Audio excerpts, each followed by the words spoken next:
And about a year later, I was put in a beautiful home overlooking the bay, water literally as far as the eye can see. Yachts and cruise ships passing right beneath my 300 square foot balcony.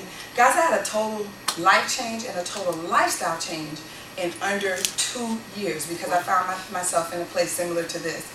And I took advantage of the information. I went into action. So I'm very, very excited about what we're going to share with you this evening and what it could do for you and what it's already done for several people inside of our organization. And so if you came prepared with notes or a sheet of paper, a pen, or anything like that, just feel free to jot some things down. Let us know what you like best at the end, and then we can see, where we can possibly serve you. I'm Rachel Moore.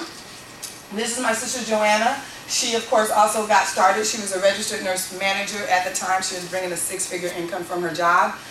She didn't retire after just 2 months. She waited 2 years until this part-time home-based business was also bringing her a second 6-figure income. Wow. So she's bringing these 2 6-figure incomes. She was able to go out, pay off all of her cars, pay off all of her mortgages, and literally fired her boss and retired 100% debt-free. So really, really proud of her, and I love her thing. It says paid in full. I think that's kind of cute, right? We want to talk to people about gaining control of your finances by just kind of understanding how money works. Like I said, we got taught how to build a successful business, but we also got taught some basic wealth principles that we just didn't know. And they were principles that people who are wealthy kind of knew, but our parents couldn't teach us because they didn't know, right? And so with those principles, I mean, how many of you guys have learned how to work for money? Yeah. Know how to do that, right? Yeah. But one of the things we got to learn was how to create a passive income and also how to have money work for us. And then we went out and taught several other people the same thing, and people were able to retire from their jobs, or sometimes retire at least one of the parents by the education. I want you guys to just take a look at this green line and pretend that it represents someone's income. Fair enough? Mm-hmm. And let's say this red line represents the same person's debt and expenses. Do you guys see how kind of close those lines are? Too close. Right? So what we're saying, that space in between is representing that person's quality of life. Do you guys agree that if those lines are too close, that person is dealing with a lot of worry, a lot of stress, right? Mm-hmm. Yeah. Living month to month or week to week or check to check, right? And so what we're here to do tonight is really show a way to increase your income by $800 a month, and that's 100% guaranteed. That's not we're hoping, praying, thinking maybe, none of that, 100% guaranteed. Do you guys think that a person could benefit by increasing their income these days by $800 a month? Yes. Perfect. Now, we also would like to show people within our organization how to decrease their debt and expenses by about $500 a month. And most working Americans can do that. It's just a matter of maybe rearranging some things in their lives. And so that's one of our philosophies. And we really just want to create a situation that looks more like this, right? Where a person can have an improved quality of life. A lot of people think they want to be rich or super wealthy or whatever. And that's great, and we can work towards that, but would you guys agree if a person was, how many people think they can live off $500,000 a year? 500,000, right? Right? Yeah. But if we keep up the same habits, if our debt and expenses is $495,000, right? Can you see how I'm still living very tight?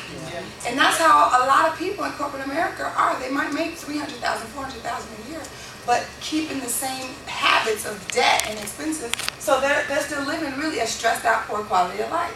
So all we're really looking to do, I think most people are looking to do, is just create some wiggle room, some space, so that money isn't so tight, right? And so, and of course our organization, this is one of the things, this is like our major pet peeve, is stop overpaying on our taxes. If we just held on to what we're already making and just learned a couple of things to stop overpaying so much on our taxes, if we just invested that money each year, what that could become in 30 years, right? And so that's one of our other things. Have that improved quality of life, increase your income, and then we want each and every person that's a part of our organization to be able to live a life that's a lot happier. And by doing that, I mean go out and have that emergency fund in place. Not just 3 months, but 6 or 12 months of your emergency fund. Do you guys realize that, I don't know, if you're living off about $3,000 a month, that we're supposed to have $9,000 put away in an emergency fund that we can just access very quickly? Right? Yeah. Do you guys agree that most Americans don't have that? Mm-hmm. If you're living off $2,000 a month, we should have $6,000 just we can go to right away. If we're a single parent, we're supposed to have 8 months of that put away. There are a lot of Americans out there, you guys, that have been working their jobs for 10 years. And they don't have $1,000 they could just go grab right now, tonight, just go pull it out of the ATM. Do you guys realize that's just $100 a year?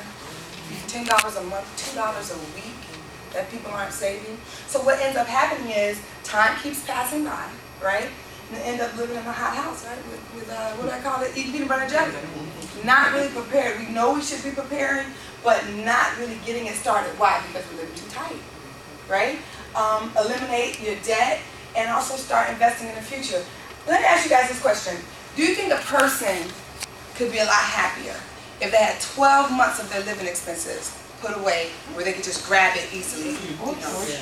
They were 100% debt free, so even if they were on their same job, right, when they got their check, it's actually theirs. Right? Imagine that, and then already starting to put away what's necessary so when they get 65, retirement age, you're already feeling like, I could actually retire. Maybe I won't have to be at Walmart or McDonald's, right? So we're knowing that we're prepared, just knowing that you're prepared. How many people think that people be just a lot more happier, not necessarily being rich, but a lot happier if they were in a situation like that, right? And some of the jobs that they hate, probably would love that very same job, wouldn't they, right? And so that's really what we're hoping to create. How many people think we're up to something good so far? All right. Okay, that's what we're creating, right? Retirement needs. Look, a 20-year-old, when he turns 65 in 45 years, he needs to have $1.8 million there waiting for him. And in order to have that waiting for him, he's got to be putting away $175 to over $700 right now. Are 20-year-olds doing that? No, how about the 30-year-old? When he gets there, he needs, if he's 30 right now, he needs $1.3 million when he gets there, just waiting when he gets there.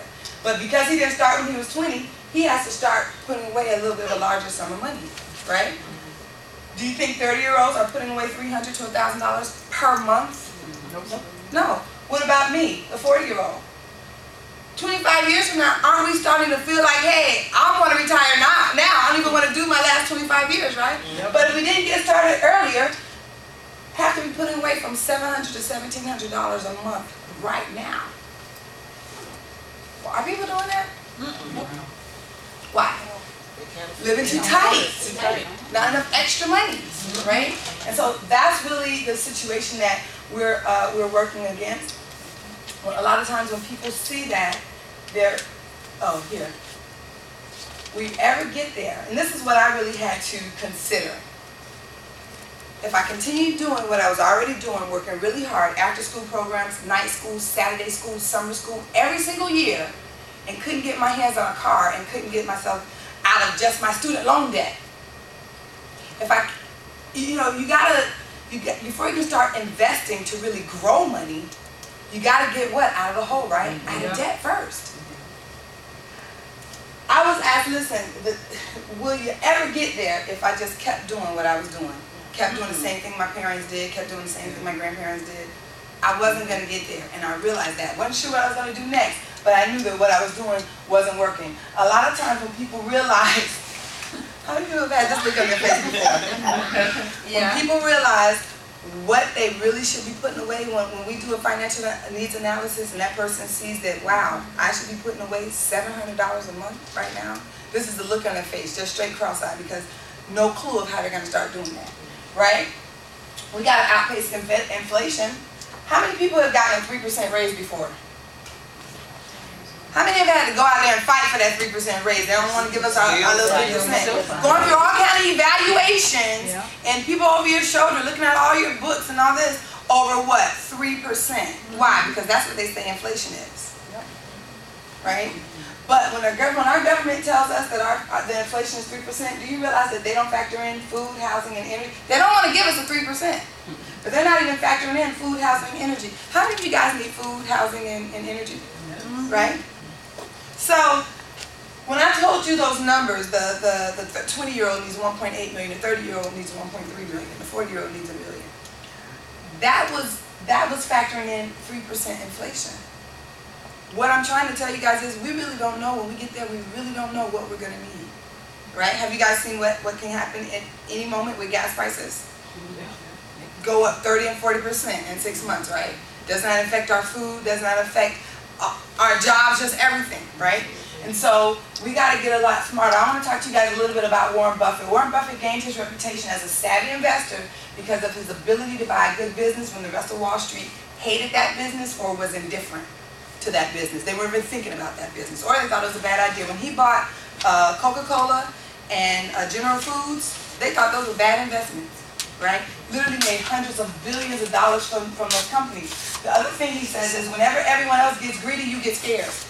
And whenever everyone else gets scared, you get what? Greedy. What is he really saying, you guys? Don't follow everybody. Don't follow the crowd. Go against the crowd. You already see where the whole crowd is going to end up, don't we?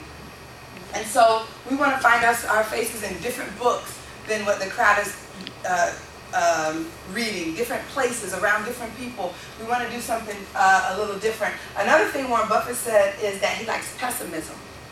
He likes pessimism. And then he went on to say that it's not really pessimism that he likes, but he likes the prices that pessimism creates, right? So everybody ran out of the stock market and got scared, and then all the prices dropped, right? All the stock prices dropped, creating great opportunity for people to go in and get their hands on solid companies. He went in and grabbed one company and he put over $500 million in there, and everybody else is like, wait, we're running. He's always doing the opposite, right? Let's look at Circle of Champions by with